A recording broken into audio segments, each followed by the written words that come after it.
د پکتیکا ولایت اوسیدونکي وایي سره له دې چې مرکزي دولت او د تیرو ټاکنو ګټونکو ټیمونو ورته هیڅ کار نه دی کړی، خو د نظام او هیواد د بقا لپاره په راتلونکو ولسمشریزو ټاکنو کې پراخ ګډون کوي. د دې ولایت خلک وایي چې د ولسمشرۍ، ولسي جرګې او ولایتي شورا په تیرو ټاکنو کې یې پراخه برخه اخیستې، خو تر اوسه ورته په ټولو برخو کې هیڅ کار نه دی شوی او له پامه غورځېدلی دی. که څه هم په اوس وخت کې هیوادوال دوه مهمې او حیاتي پروسې په مخ کې لري چې هغه سوله او ټاکنې دي، خو پکتیکاوال تر سوله مخکې د ټاکنو په ترسره کېدو ټینګار کوي او زیاتوي چې د ټاکنو له لارې راتلونکی دولت کولی شي په ښه ډول دغه مذاکرات پر مخ یوسي او د تیرو څو کلونو لاسته راوړنو څخه دفاع وکړي. دوی همدارنګه په خپل وخت د ولسمشرۍ ټاکنو په ترسره کېدو ټینګار کوي.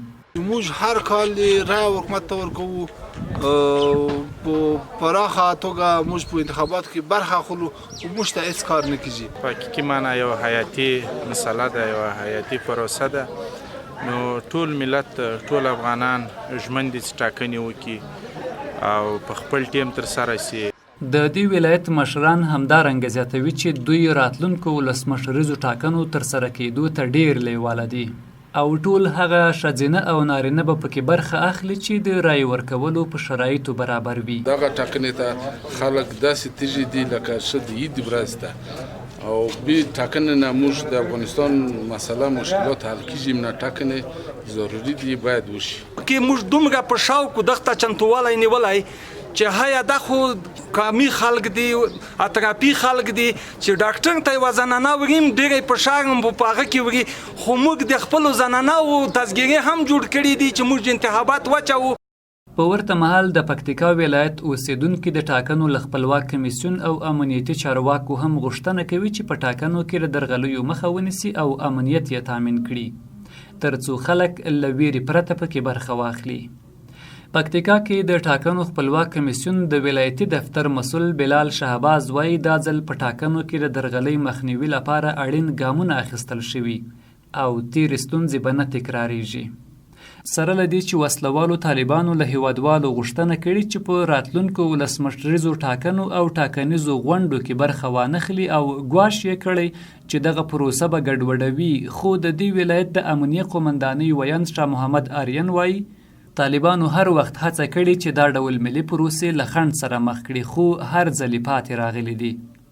آریان ولس ته ډاډ ورکوي چې امنیتي ځواکونه به په ټاکنو کې د برخه اخیستونکو امنیت ساتي. انشاءالله دا ځل په ولسمشریزو ټاکنو کې د فساد یا درغلي مخه زیاته نیول سوې ده. هر څوک اوس نشي کولی چې رایه استعمال کړي. زموږ امنیتي ځواکونه شپه ورځ چمتو دي، لکه مخکې چې کوم کارګردګي دوی ښوولې ده، دوی تکړهوالی ښوولې ده او دغه پروسه یې په کامیابۍ سره سرته رسول دی او کلک امنیتي تدابیر یې نیولي ول، کومه پېښه نه ده رامنځته شوې. دا ځل به هم د پکتیکا په ولیشت کې په هر حوزه کې کلک امنیتي تدابیر نیول شوي.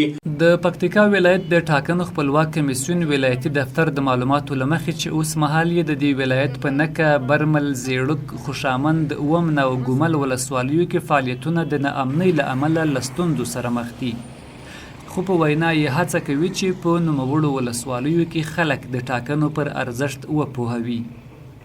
په ورته مهال آریان هم مني چې د دې ولایت د زیړک او ګومل ولسوالۍ تر امنیتي ګواښ لاندې دي، خو زیاتوي چې هڅې به وکړي په دغو ولسوالیو کې هم ټاکنې ترسره شي او په پراخه کچه خلک پکې برخه واخلي.